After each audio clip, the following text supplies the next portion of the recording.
Ashama harka fuunee daawwattoota keenya nagaan keenya kabajaa fi ulfinaa bakka jirtan maratti sinaa ga'u jenna. Egaa akkuma adeeffannee biyyoota garaagaraa keessa naannofnee keessummoota garaagaraa keessaayyuu seenaa fi aadaa Oromoo keessatti hayyoota qooda qaban artistoota qooda qaban isinii dhiyeessaa turuun keenya ni yaadatama. Har'as keessummaa tokko biyya Noorweey magaalaa Bergen irraa isiniif dhiyeessuuf hin deema. Keessummaan kiyyas artistii fi qabsaa'ota Oromoo keessaa warra duraan hangafoota jechuu danda'amanidha. Artist qabsaa Bashir Dhaabii jedhama. Artistiin kun yeroo dheeraa bara keessaayyuu sirboonni Oromoo daran hin babal'annee fi warra afaan Oromoo reedoo cabsa jedhan warra cabsanii bahanitti itti aananii sirboota garaagaraa baasuudhaan uummata keenya biraan gahuudhaan beekaman keessaa isa tokkodha. Eenyu sirbi sun kamii isaanumarra dhaga'uuf deemna. Kanaaf turtiin keessan dhufaana ta'u jenna. Wanadaateena waraana fonteellee qabanne hin araaramnu arras diina keenya kutanne. Nu walii hin dhaadannaa wal malee maal qabna. Qabsoo gitaa deemsisee aadaa sabaa deebisee uummanni baadiyyaa guddisi diinagee yaada jaalalaa. Dhufee sirna naannaa duroo leemmanii shuloo elmanii yaade darboota biyyaa ta'oliin guddannee hiriyootan tiyyaa yaade darboota biyyaa. Hayyee artist qabsaa Bashir Dhaabii har'agaa affeerraa keenya fudhattanii mana keessanitti akkaataa kanaan sonooftanii nu eeguu keessaniif maqaa daawwattoota keenyaaf maqaa Oromiyaa Miidiyaa Neetwoorkiin hedduu galatoomaa. Baga nagaa walitti dhufne isiniin jedha. Bareeda baga rabbiin nagaa walitti nu fide dhugaadha. Ani Bashir Dhaabii jedhama. Naannoon dhaloota kiyyaa naannoo Zagduudhaa godina Arsii keessatti dhaladhe jechuudha. Maqaan kiyya Bashir Dhaabii jedha. Hayyee Bashir Dhaabii mee keessaayyuu uummata keenya biyya keessaas haa ta'u biyya alaa taa'ee Bashir Dhaabii eenyu jedhu irra caalaa gurra namaa keessa ka jiru reediyoo Itoophiyaa afaan Oromootiin darbaa ture irratti bagara afaan Oromoo bal'inaan sirboonni walleeleen afaan Oromoo orkamaa turan sana keessa warra jalqaba baaftanii qabsoo gochaa turtan keessatti warra ramadamuu dandeessanidha. Mee sirba keessan sanarraa waanoo jedhaati gara sanatti seenna gara gaafiif deebii keenyatti seenna. Bareeda kaa'anii sirba itti seene hoggaan amma ganna guddaadha dheeraadha. Ani ijoollummaadhaan akka lakkoofsa Habashaatti jechuudha 1969 sirba eegale mana barnootaatti akkuma iskuulallee seene jechuudha barumsa irraa jalqabee eega sirraan bahee sirboota xixiqqoo gandatti jalqabee achina oduma deemu immoo akka lakkoofsa Habashaatti jechuudha 73tti sirboota amma uummanni ittiin na beeku sirbi sun deemee Oromoo hunda birta dhagamaa ture. Har'aallee namni ittiin sirbaatu jira. Sirba yoo ka yaadatan taate isinillee hin yaadatan jedhee yaada. Yoo fuulanillee an arguu baattan sirba kiyya hin beektan jedhee yaada. Sagaleen tiyyaallee bakka durii hin jirtu. Anis bakka durii hin jiru. Haa taatu immoo ijjillee baddu bakkeen ijaa hin baddu jedhanii Oromoon jette. Sirba jedha ka wanadaateena sinkeeteena sootii qabanne wanadaateena sinkeeteena sootii qabanne wanadaateena waraana fonteellee qabanne hin araaramnu arras diina keenya kutanne. Wanadaateena sinkeeteena sootii qabanne wanadaateena waraana fonteellee qabanne hin araaramnu arras diina keenya kutanne.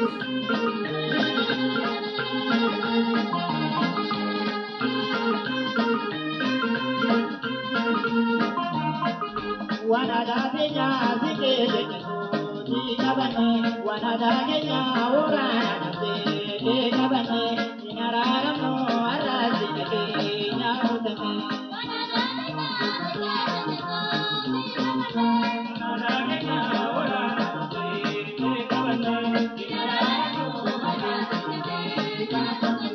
Wanadaateena sinkeeteena sootii qabanne wanadaateena waraana fonteellee qabanne hin araaramnu arras diina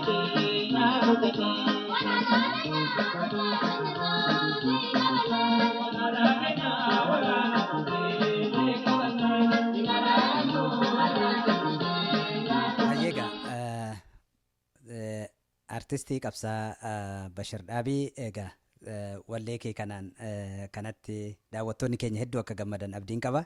Egaa mee akkamiin itti fufuu artistiin isiniin jedhani siin jedhumoo isinii jedhu mee akkamiin kan filattaati? Lachuu yuuni taati. Akka aadaa Oromootti aadaa Oromoo sirna gadaa keessatti nama guddaalleen isiniin jedhamu. Sima jedhama. Aadaa gadaa keessatti jechuudha. Akka immoo zamana ammaa kanatti immoo isinuma jedhani lachuyyuu mata. Hiriyyaan sima jedhaa. Kun immoo ilmi argitee isin falleema jedha lachuun mataati. Artistiidhaan immoo isiniin jedhani kanaafani mee egaa guddinni artist Bashir Dhaabii eessaa haalli guddina kee akkamiin gara hojii artiitti galtee bara kam galtee achirraa kaanee marii keenyatti fufnaame.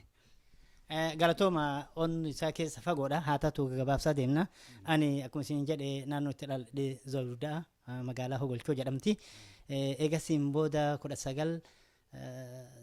1969tti mana barnootaa eegalee jalqabe achumatti mana barnootaa kana oduu jalqabnaan immoo baandiin tokko dhufte hawusoon yeroo san keessatti bilisummaa warra jedhu tokko baandiin tokko naannoo Arsiirraa fi guutumatti Oromiyaa keessatti uumamte yeroo dargii san keessa jechuudha 69 san keessa jechuudha. Jalqaba dargiin dhufee uummanni kun bilisummaa tiyyaa bilisummaa jedhu san yeroo san keessatti baandiin godina Arsii naannoo Asallaatti irraa dhufan tokkotu nu bira dhufan. Magaalaa ammoo Golchoo isin jedhan dhufanii yoo dhufan ani ijoolleedha iskuulillee hin jirti achirratti dhage uumaa kiyyaan immoo walaloo barreessuu danda'a. Warri kiyya karaa awliyaa kanallee deemanii isaan baaroo jedhu kan inni hin argaa. Kanaaf sagaleen isaanii tondoo jedhaa baaroo kana jalqaba achirratti immoo hedduu baadimmatti jechuudha. Hin dhageeffadha gaafa immoo dargiin ijoollummaan kan erga biratti ansanii fa'aa. Nu barsiisanii masartii murtiisan nu barsiisanii yeroo san keessatti sagaleen hin argaa ijoolleen barattoonni kunniin fa'aa hin sirbanii kan jedhan argaa hawwiin kee itti uumamee jechuudha. Achumarraa kaanee oduma kanaan jirru hawwisoon kun dhufte gaafa hawwisoon kun dhuftu wanni tokkollee kan jedhamu hin jiru bilisummaa kan jedhu jira. Uummanni wal keessa fiigaa hin iyyaa hundinuu mukaa dhagaan bilisummaa jedha bilisummaa kan jiru maal akka ta'e hin beeku garuu achi yeroo san irraa eegalee jechuudha bilisummaa jechuun. Biyya Oromoon akka biyya hin qabneef akka Oromoon argitee bilisummaa duraan hin qabne bilisummaa akka Oromoon feetu barbaaddu natti mul'ate. Eegas hawwisoon kun nu biraa deemee eega deemeen booda anillee hawwii kanaan ka'eeti sirba takka jalqabe manuma barnoota itti jalqabe. Umriin waggaa meeqa taata yeroo sana? Umriin kiyya mana 15 akkana ta'in naare 15 akkana ta'uun na fakkaate. Ijoolleedha 15 natti fakkaata. Achi gadi yoo ta'e malee achi ol hin ta'u. Sirba kana jalqabe sirbi kun hawwimaan jedhe yaa saba Oromoo saba cunqurfamaa ka humna kee caalu eessatti argama ka jedhu sirbe oduma kana jedhee jedhu hawwisoon amma godina Arsiititti ammallee hawwisoon dhufte gaafa hawwisoon godhamu ana sirba eegale kanarraa fuudhaniiti ijoollee marraa kaasanii Asallatti walgahii guddotu jira. Hawwisoonni shawaadhaa dhufanii ijoolleen maqaa hin dagadhe. Qoraan fa'aa asirratti duddabaatanii yeroo duraatirraa amborraa dhufte baandistuun fakkaate dhufanii waan bilisummaa jedhan qoraan barsiisee akka waa baandii jabaatiif maccaa jedha. Maccaa isa kana hin jedhanii yoo isaan hasallaa haskuulatti godhanii yoo kana godhu uummanni yeroo duraatiif hasallaa keessatti ka dubbatamu afaan Oromoo ka beeksifamu aartii san ka beeksifamu Saamu'eel Shuundhee jedhanii amma Kanaadaa Ameerikaa jiruun beekanii gurbaa kana beeksisa abbaa soddaa kiyya kana fa'a. Arbeen isaan aramu abbaa harmana tiyyaa kana fa'a Qaasim Heeyyii yaani nama beekamtoota isaan warra kana geggeessan jechuudha. Isaan kun dhaabataniiti amaarrillee seenanii jiran. Namoonni seenanii dabballeonni gaafa kaadireen gaafa hawwisoonni jibaatiif maccaa agarsiisu sana jechuudha. Achi gaafsan dhufanii ijoolleedha gaafsan fakkisiisan hasallaa isaan dhufanii jiran. Amma gaaf ijoollee uummanni kaaniiti afaan Amaaraatti nu hiikaa jedhanii jiran. Nutillee afaan keessan dhagaa turre yoo dhageettan afaan kana dhagaa isin jedhaa turanii namni guutuun ka dhufe bilisummaa malee wani biraan jiru bilisummaa walabummaa birmadummaa malee wani biraan jiru. Anachitti argee nuti namoonni gurguddatu jira eegasiin kan argeen booda biyya gaddeebinaan ani unneen gaaf sanirra eegalte guyyama takkaallee hin guduunfamne bilisummaa malee wanni biraa sammuu kiyya keessa hin jirtu yaadullee taa'ullee ka'ullee bakka geetti waa bilisummaa dubbadha oduma kana jedhu kaanee oduma akkas sirbinu koonyatti hawwisoon dhaabate Calaaloo Awuraajjii ta'anii achi keessaa filameetiin Calaaloon dhufee 73 jechuudha akka Abashaatti jechuudha. Gaaf kana dhufee amma sirba isin reef jedhe kan waan aadaa ta'e kana sirbee yeroo kana keessatti akkuma isin jedhe hedduu bilisummaan namni hawwiin bilisummaa godhamu sun hedduu guddaadha. Eega siraa kaanee asallaa kanatti oduu bira isin jiran tariin achumatti oduu bilisummaa kana Calaaloon tun dhufin aanaa Zuwaa Dugdaa kana keessatti ijoollummaa haa qabaadhu malee qarummaa qaba akka amma kanaa miti qaroo qaba dhugaa isin jedha. Ammallee jajjabalakkee ammallee. Dargaggeessa waldaa dargaggeessaa ka jedhan dargii keessatti filamee itti aanaa Zuwaa Dugdaa ta'e.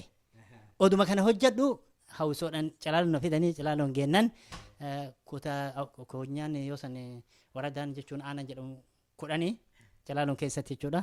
Ijoolleen filamanii bakka irraa Kofaleerraa, Asaasarraa, Qarsarraa, Arbaa Guugurraa hundinuu dhufanii isaan kan hojiin taaneeti sirba eegallee sirba yeroo duraatiif sirbine gamtaan kan sirbine jechuudha.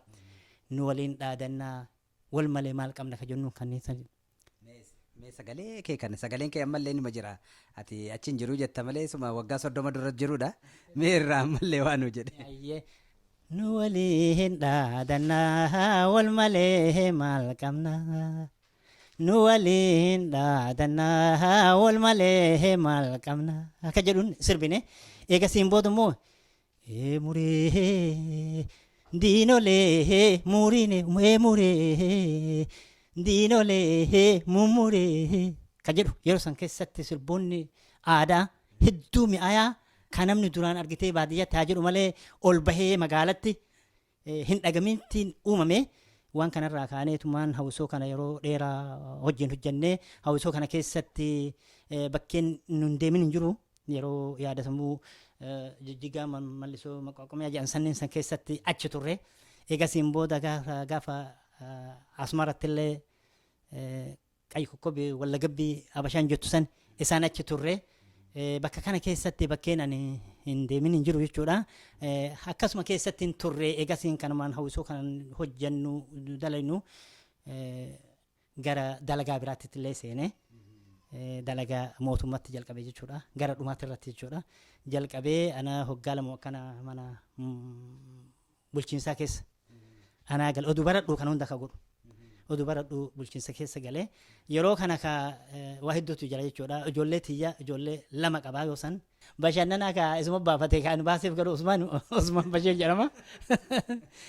Obboleettiin isaallee hin jirti isaan kana achuma gatee biraa deeme jechuudha. Baatii 2-3 keessatti dhaqee ilaalee jechuudha. Anaan dhaladhesin jechuudha. Oduma akkasii jennu ka dalagaallee eegalee dalagaa kanallee oduma hojjedhu. Eessatti gaa kun dalagaan? Asallatti. Dalagaa ka oduma kana eegallu oduma sirbinuu ka waa'een siyaasa tunillee keessa dhufte achuma keessatti jechuudha. Namoota waa'ee bilisummaa, waa'ee oromummaa, waa'ee biyya isaati irratti fi falmatanii fi dubbatan ijoollummarraa ka'ee akkuma isin jedha hin dhagaa namoota hedduu wal argaa. Oduma arginu deddeemnu immoo warra bilisummaadhaaf bahanii bosona keessa jiran hin dhageenna hin argina namoota wal argina eegasiin booda sirba bira taree amma hawwiin kiyya gara bilisummaa abbaa biyyummaadhaa biyya sanitti abbaa ta'uu irrattiin ilaalcha kiyya gara dalfadhee oduma kana jirru ka. Gaariidha amma gara seenaa artistummaa kee irraa gara seenaa qabsoo keetti seenuutti jettaa deemaa jirta.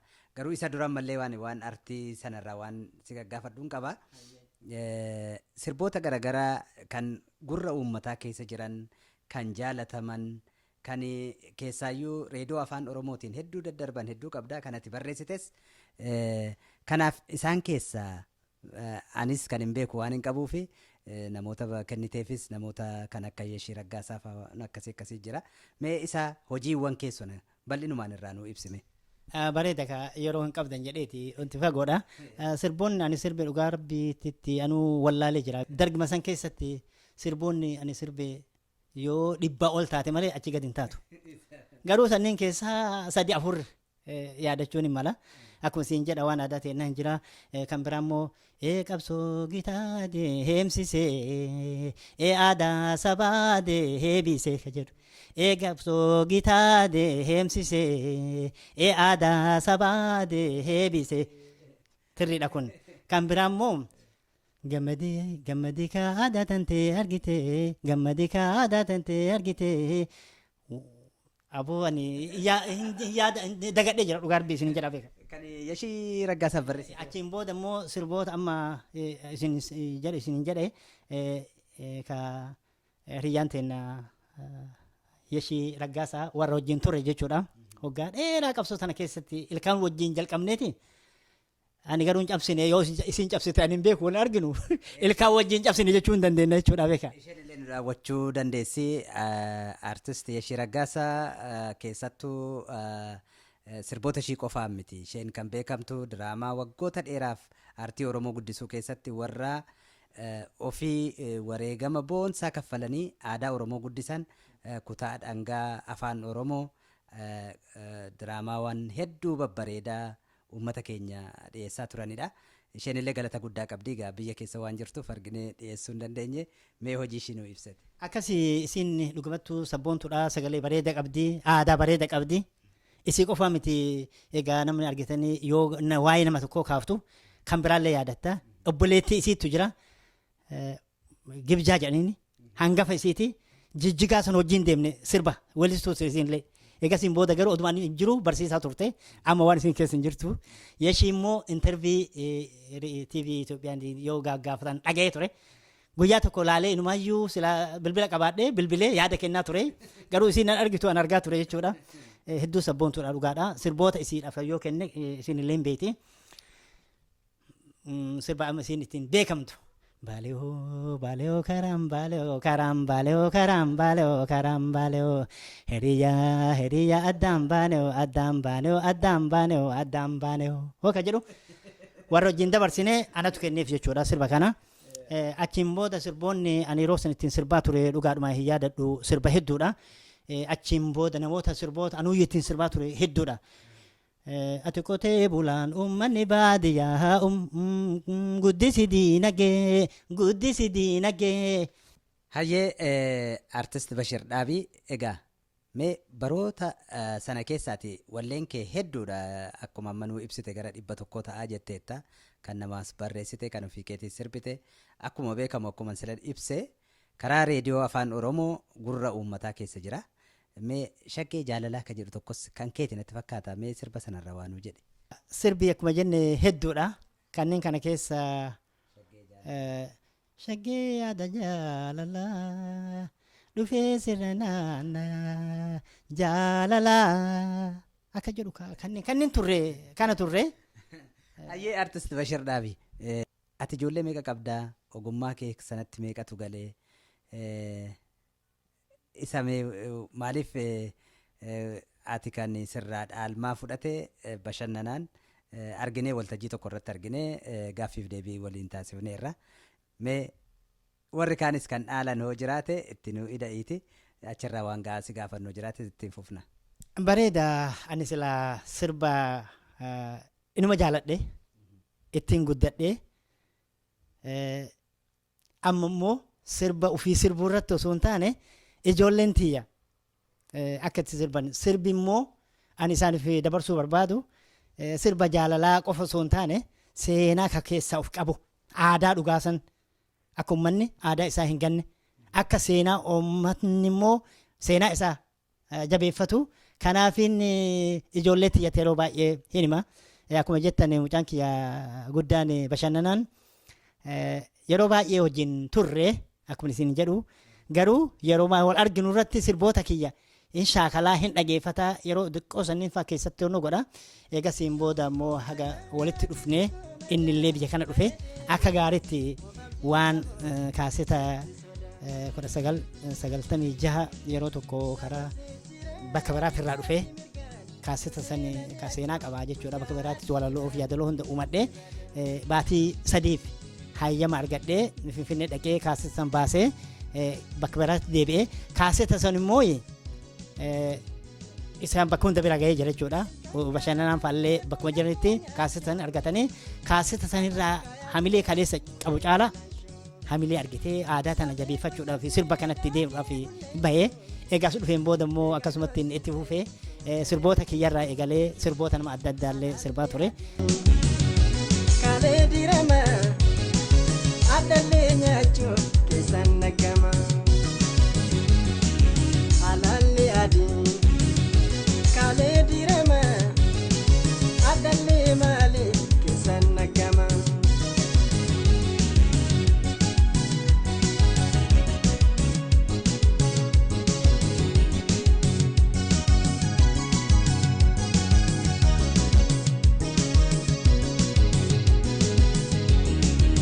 Isa qofa osoo hin taane mucaan kiyya ka isatti aanu gabii jedhama na bira hin jiru yuunivarsiitii bakka biraatti barataa jira nama hawwii aartii kana qabuuti hin sirbu. Maal barataa jiran? Injineera kompiitar injineera nama sila dandeettii guddaa qabu dhugumatti isin jedha meeshaa muuziqaa manumatti hundaa shaakalee waan muuziqaa nama fedhee sirbuu danda'a uumuu danda'a. Kompiitara kanallee akkuma ofii uume jechuu dandeettan dhugumatti nama dandeettii qabu. Inni kunillee irra guddaa anillee gara aartii qofa osoo hin taane wanni ittiin deemu kun waan guddaadha. Waan addunyaan keessa deemtu kana waan teekinooloojii fi saayinsiin kun barbaachisaadha jedheeti karaa barnootatti akka deemu ani dhidhiibaa itti godhe inni barnoota jechuudha. Haa ta'u malee yeroo tokko tokko waltajjii irratti dhaqee kiiboordii taphachuu qofa osoo hin taane gitarallee uumatee Abbabaa fa'aa ijoollee weellistoota gurguddaa ta'anii hojii waltajjii tokko tokko irratti dhaqee isaan maddii dhaabateen sirba kana shaakalaa jira jechuudha. Akkatuma jiran jechuudha. Achiin booda daa'imman xiqqootu jira mucaa waggaa 10 fi. Kaasuun barbaada maaliif waltajjii amma bargan irratti qophaa'e irratti akka arginetti mucaan waggaa 5 hin caalle ati immoo sirba 69 sirbite bilisummaa akka jettu sila nuu ibsite. Sirba sana waggaanni onneedhaan sirbuu argine. Bilisummaa yookaan du'eele muukiyaa Oromoo saba koo meekee falmatu bilisummaa tatii akka wal gaba'u bilisummaa tatii akka wal gaba'u bilisummaa tiyaa bilisummaa tiyaa. Bilisummaa yookaan du'eele muukiyaa Oromiyaa bantuu biyya abbaa kennaa eegadduuna malee hin kenninu dinaa eegadduuna malee hin kenninu dinaa hin kenninu hin kenninu hin kenninu Galatooma. Ulfaadhaa galatooma. Sana akkamiin mucaan kun biyya faranjii keessatti guddataa jira biyya alaatti guddataa jira Oromiyaa keessa hin jiru afaan Oromoolee akka gaariitti dubbata kun akkamiin ta'uu danda'e? Sababa qaba nuti biyya keenya irraa baanee jirra biyya ormaa keessa jirra aadaan nuti qabnu biyya jirti afaanii fi seenan ummanni keenya walii dhufee akkaataa nyaataa haasawaa cidhaa fi gaddaa fi gammoojjiitti arguu danda'u ijoollee namni biyya keessa ture hin arga. Warri biyya alaa jiru kun immoo yoo nuti ijoollee tana waan kana itti himin aadaan teenya nyaataa dhugaatii haasawaa nuti Oromoo ta'uu kennayyuu yoo itti himin ijoolleen teenya gara biraa deemti jechuudha.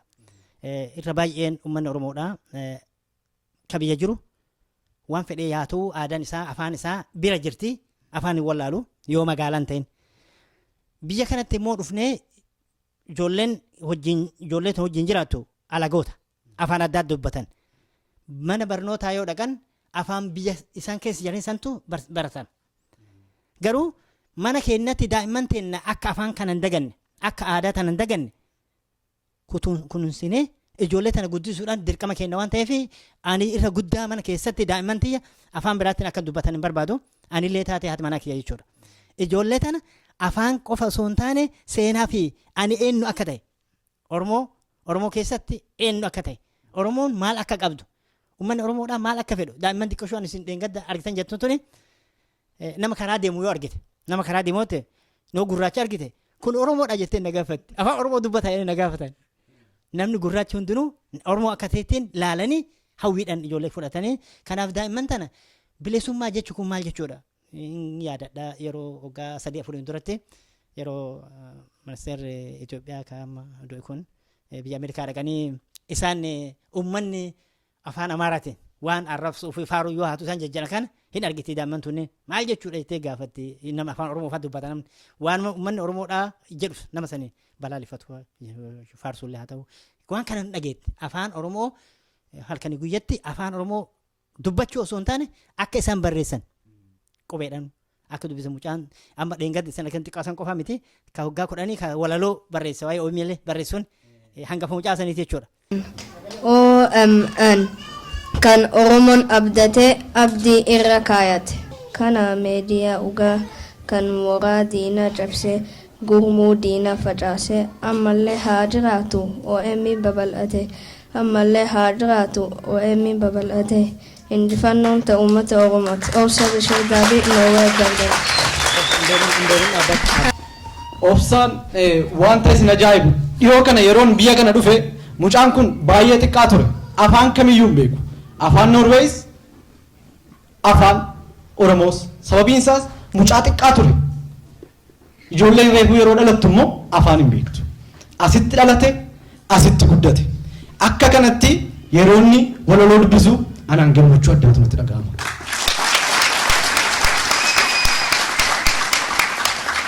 Boonsati abdii saba Oromooti abdii keenya gara fuulduraati akkuma kanaan itti fufi baay'ee si jaallanna baay'ee galatoomi. Ofii barreessee ofii dubbisee jechuudha afaan Oromooti jechuudha. Kanaaf ijoollee tiyya nuti biraa deemuuf deemna. Sun obsaadha sun. Kun immoo kadheen gaddaa boonsaadha. Obsaa fi boonsaadha. Maqaa qaban isaan jechuudha. Kanaaf ijoolleen tiyya biyya kana teennee afaan keenya yoon barsiisin furuun itti gaafatamna. Sabboonummaan kiyyaaf kee yoo ijoolleen nuti biraa deemne ijoolleen kanarratti hafuu qabdi. Ijoollee kanarratti dabarsuu kan dandeenyu immoo yoo afaan kana barsiifne. Yoo afaan kana hin barsiisin biyya asii kanii biyya sana dhaqanii akka ofii abaabayyuutu jira achoo dhaqan afaan biraatiin warra afaan walii hiiku. Sinaa baloodha wajjin dubbachuun ulfaattuudha kanaaf ana qofaa miti namoonni na fakkaatan hundinuu ijoollee afaan Oromootiin barsiifachuun barbaachisaadha. Kanaaf ijoollee tiyya afaan Oromoo barsiisuu qofa osoo bira taree aadallee akka sirballee bilisummaa maal akkasii taate bilisummaa hin beekan ijoolleen tun bilisummaa jechuun maal akka ta'e hin beekan ijoollee miti qorsi jettan oduu gaafatanii isin himti hiikasi. Kanaaf ijoollee tana kanaan guddisaa jira sirba qofa osoo hin taane sirbaan fakkeessee akka isaan sabummaa isaanii eenyummaa isaanii bilisummaa isaanii biyya isaanii aadaa fi safuu Oromoon kaleessa qabdu akka hin dagannee fi kana keessa deemee itti maa. Maqaan kee eenyu? Boonsaa. Boonsaa eenyuuti? Bashir. Bashir kan eenyuuti? Daagin. Dhaabiin kan eenyuuti? Tokkasa. Mee walitti aansiti boonsaa jedhiiti akka beektu sanatti mee nu himime. Boonsaa Bashir Aabii Kombolcha Yabee Takkasa Amma Jaagada Ooda Gufaa Wara Aaba Gada. Tole. Taa'iga. Mee maqaa keessanii fi isin egaa haadha warraa Bashir Dhaabiiti. Haadha boonsaa jechuudha. Mee boonsaa akkamiin afaan Oromoo akka barsiiftan asumaan yaada naa kennitu. Boonsaa qofaa miti ijoolleen biraallee hin jirani nu afaan Oromoo akka itti barsiifnu yeroo iskuula deemanii isaan gara iskuulaa dhaqan malee mana kana keessatti akka seeran taane afaan Oromoo malee haasa'uun ni himnaa fi irra guddinaan yoo isaan afaan sanis galanii nutti haasan jalaan dubbannu afaan keessaniin haasa'a jennaani mana keessatti ka fayyadamnu afaanuma kana waan ta'eef isaan borus mana barumsaatitti ni baratanii afaan kun dirqama waan keessa jiraataniif afaan keenya immoo argachuun baay'ee ulfaata. Kanaaf jecha akka ijoolleen boroo nun balaaleffanne haadhaaf abbaa keenyatu odoo seenaa nun barsiisin eenyummaa keenya odoo nun barsiisin nu biraa deemanii akka nuun hin jenne kanaaf eenyummaa isaanii afaan isaanii aadaa isaanii barsiifna jechuudha. Kana isin mariidhuma murteessitanii moo akkamii biyya kana keessatti moo akkasiyyuu murteessitanii amma ijoolleen goodaa oolti namarraa fudhachuu diduu dandeessi ijoolluma kanayyuu amma argeera anillee mana keessatti har'aa ogguu laaqana nu affeertan argeera afaan Noorweejiin mucaan sin gaafannaan deebii orkaad turtanii kana fudhachiisuun hagam hojiinsaa akkam ture min ulfaata yeroo baay'ee ulfaata jedha namni hawaasni keenya yeroo baay'ee na gaafannu meesin kan akkamitti irra aanuu dandeessani warra kaaniif illee fakkeenya barumsa akka ta'uuf. Ni ulfaata wanti guddaan namni godhuu qabu mana keessatti ijoollee afaan biraa itti haasa'uu dhabu namni keenya irra guddaa wanni godhuu fi keenya irraa baranna jedhaniiti afaan biyya kanaa itti haasa'an ijoolletti. Ijoolleen waan isaan afaan irraa barachuuf ijoolleen nu caalaa waan iskuula deemanii achirraa afaan sirrii ta'e biyya kanaa qabatanii nurra haasa'aniif jecha namni gariin irraa barachuuf akkasitti mana keessatti illee kana isaan wajji shaakala. Kanaafuu san hin goonu yoo beeyne soo laallellee hanguma bakka dalagaati yookaan bakka itti baranne irraa fudhanne alumatti itti gargaaramna afaan san mana kana keessatti itti gargaaramnu. Nu afaan kana mana kana keessatti itti gargaaramna taanaan ijoolleen afaan kennan barattu. Aadaa keenyas hin barattu eenyummaa keenyallee irraan beektu jechuudha. Boruuf maatii isaaniitiif illee yookaan bakka kanaa dhufne asii baane warri keenya bakka kanaa dhufan jedhanii himachuuf itti ulfaata. Amma yoo gabbaa'anii namni gaafate akka Oromoo ta'anii ibsatanii abbaa isaanii ni himatanii Oromiyaarraa dhufnee jedhanii maatiin keenya bakka kanaatii dhufee jedhanii himatanii jechuudha. Kanaaf ni ulfaata wanti guddaan namni godhuu qabu ijoollee itti haasa'u afaan san itti haasa'u dhabuudha. Yoo isaan gaafii akkasiitiin gaafatan afaan akkanaatiin na gaafadhu kanaan dhaga'u haasa'uu hin danda'u jedhanii ijoollee dhooggan ijoolleen ni qabatti jechuudha. Hedduu galatoomaa egaa boonsaanis kana caala ati abdii Oromooti Oromiyaati kana caala nu guddadhu jenna egaa isinis guddoo galatoomaa daa'ima ofii biyya hambaa keessatti akkaataa kanaan Oromummaa fi Oromiyaa baranii Oromummaa keessatti guddisuun waan guddaadha. Xaarii guddaa namarraa gaafata tattaaffii guddaa namarraa gaafata galatoomaan isiniin jedha isiniinis fayyaa ta'a. Oromiyaa haadha sabaa biyya si gaafata mina himii dhugaatiyaa. Oromiyaa haadha sabaa biyya si gaafata mina himii dhugaatiyaa.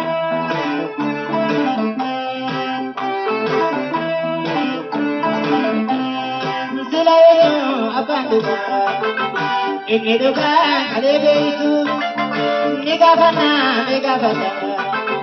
Oromiyaa no haitu abagada ababudu abadula isakale ni gafana hanumi dugabate sudamale Oromiyaa ada sabada dunya ni gafana minahi dugatiya Oromiyaa ada sabada dunya ni gafana minahi dugatiya. Keessattuu uummanni keenya hawaasni keenya biyyarraa dhiibbaa mootummaatiin biyyarraa fagaatee jiraatu akka kee kun daa'imman isaa maatii isaa imaammata akkasii mana keessatti baafatanii ijoollee ofii aadaa ofii seenaa ofii keessaayyuu immoo afaan biyya halagaa biyya faranjii kanatti akka hin banne gochuun kun dirqama kan ammoo kan godhan muraasa argina iddoo baay'eetti hoggaa deemnu egaa kanaaf immoo waan kana gochuu irratti ati warraa keessanis qooda guddaa qabdi galata guddaa qabu jechuudha kun mee ati hojiiwwan kee kana bifa kaasettaanis haa ta'u CDdhaan dhiyeessite qabdaa? Bareeda kan yeroo baay'ee akkuma isin jedhe ka zamana dargisan keessatti inuma sirbe malee wanuyyuu waraabadhe akkuma yaadannoo ofii jecha amma asitti beeta yaadannoo jettee mana keessattuu waraabdeeti waa kaatta in kaane dhugaa isin jedha walloon ani barreessu hedduu cimoodha uffaarsuu miti dhugamattiin isin jedha fakkeenyaaf kiyya ofiif qofa osoo hin taane namoota fille akkuma isin jedhe kennaa ture amma daalee loon gadabe amma barruun ittiin sirbu jechuudha ana kenneefi. Walaloo isaa nu himuu dandeessaa waan qabiyye. Loon gadabe maarree daa'eenaa dhaqqabee kan jedhu kanneenillee na kennee nama hedduu fi kennee fakkeenyaaf tuujii fa'aafillee namoota gurgujjeefillee namoota gurgujjeef sirba akkamii kennitan? duroo leemmanii shuloo elmanii ka jedhu kanneen sirbaa turre kana jedha kenneef jechuudha. Ammallee sirba tirriidha.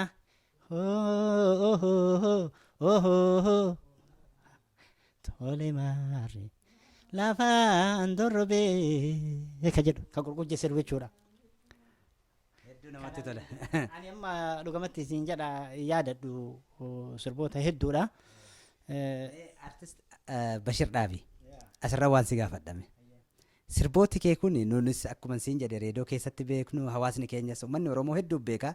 Anillee warra waan sirba kana dhaggeeffataa yeroo dheeraa keessa turree fi hedduu jaalatu keessaa nama tokko. Sirboonni kee kun immoo akka biraatti gabii dhiyootiin yeroo sirbame argeera. Sirboota amma akkuma jirutti jechuudha. Sirboonni kee kun isa moo sirraa fudhate moo isitu isaaf kenne moo akkamii wantisa? Ani egaa narraa fudhatee jira. Tariitii inni waan bira jechuu waan inni jedhan hin beeku. Maaliif isiniin jedha dhugaa isiniin jedha weellistoonni amma naannoo Arsii ana sirba narraa fudhachuu qofa osoo hin taane sagalee narraa fudhatan. Dhugaa yoo dubbanni beektu hin gaafatanii seenatti hin gaafatan. Naannoo Arsii keessatti warra ammaa dhufuu miti. Zamana durii keessa hojii guutuun isaatu sagalee anaa miti warra weellistoota miti uummanni baadiyyaatti sirbuwwan isaanii yeroo duraatii fi reediyoo keessatti sirba kiyya waan dhaganiif jecha sagalee san fudhatan. Sagalee san fudhatan. Kanaaf sirboota gabiin hedduu fudhate ani kana jechuu hin danda'u gama rabbiitti isin jedha. Haa fudhatu immoo maa fudhatellee jechuu miti. Ani bira akka hiree bira hin jiru aadaadha. Aadaa kiyya yoo fuudhee inni illee ittiin sirbe nan miidhu. Ijoollee warra ani guddise. Ana guddise. Amma warra akka tuujii, warra akka gabii, warra ani guddise. Dhugaa isiniin jedha. Kanaaf komii irraan qabdanii. Komii irraan qabu. Haa sirbanii. Abbaan fedhe haa sirbu akkaan aadammaan ta'een hin badin. Immoo hangafa ofiillee yaadachuun illee immoo jiraachuma qabdi yeroo baay'ee. Akkasii kanatu jira sirboota hedduutti sirbaa ture. Ani sirba qofa osoo hin taane walaloo hedduu barreessuu danda'a. Hiree dhabe malee diraamaa hedduu dalaguu nama danda'u garuu hireetti argachuu hin dandeenye dheengadda gaafa qophii dheengaddaa diraamaa wayii qopheessee bashannana wajjinuu dhiyeessuuf turre garuu hiree san arganne yeroon uummanni sirba bira taree halkan akka malee waan deemeef nu jala hafe jechuudha. Yeroo biraa immoo tariitii bakka barbaachisetti OM mattiifatti erginee akka guyyaa dhaamsi kun uummata keenya ga'u godhuuf hawwii kiyya jechuudha. Ayyee gaarii dhagaati nama yaada guddaa qabu keessaayyuu hojii kee irratti illee komee odoon dhiyeessine artistoota ati guddiftellee sirboota kee fudhatanii amma caalaatti babal'isanii hojjetan eebbisaatuma jirta.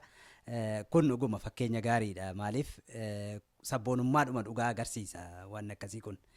Meegaa daawwattoonni keenya amma si daawwataa jiran kun amma isa warri dur akkasitti jaalala sirraa qaban kun amma maal sirraa haa eegani? Bashir sirba dhaabeera moo itti fuftamoo akkamimee waan aartii kanarraa xumurree gara seenaa qabsoo keetti moo dabarra? Isaan na jaalachuu qofa osoo hin taane anillee isaan jaaladha. Saba kiyya lammii kiyya hiriyoota kiyya ka beekuuf kan beennellee Oromoo Oromummaadhaan isa jaaladha. Namni saba isaa hin jaalanne namuu of hin beekne jechuudha. Akka isaan na jaalatellee hin beekaa. Ani keessattuu naannoo itti dhallisan amma waggaa 23 keessa jechuudha. Ergaa naannoo Arsii keessa bahe jechuudha. Hiriyoonni gaafsan hojiin turre har'a akkuma kiyya dulloomanii manguddoo ta'anii jiranii isaan arguudhaaf immoo hawwii guddaa qaba. Lafa nama qofaa miti laftillee hin yaadda. Yeroo tokko sirba amma duratti jenne tokko jira sirba tokko dhukkubsadheeti naannoo dhaloota kiyyaa dhaqee Haburaasan dhaqee ani lammii hin qaba aanaa hin qaba garuu garaa hin qabu garaa obboleessa hin qabu achi dhukkubsadhee ijoolleen tun xiqqoodha namni wayii na geggeessee makiina keessa na kaanii na biraa deemanii asallaa dhaqee na dhukkube asmiidha onna dhukkubillee asmii akka malitti afanii na cufa torbaan lama akkana mana yaalaa kana keessa tureeti bahee yoo galuu namoota yaadadhe namoonni naabbisanii bira jam kun oduu obboleessa kiyyaa taate oduu abbaa kiyyaa taate oduu haatitii achi kee jiraatte mucaan keenya maal ta'aniitiin na bira hin yaadanii garuu achuma yaabbisanii na bira deemanii jedhee yaadee hin teenne galee waa barreesse sirba tokko sirba kana amma gabiitu ittiin sirbe jechuudha wanumaan duratti jennuufillee kana keessa anuma yaadannanii yeroo yaadadhee kana barreessu lafallee namallee warra kaleessa wajjin turre ka gaafa yeroo nagaa wajjin nyaataa wajjin dhugaa turre har'a immoo maaf nan gaafanne na yaadachuu dhabuu keessanii maali ka jedhu ergaa qabdu keessan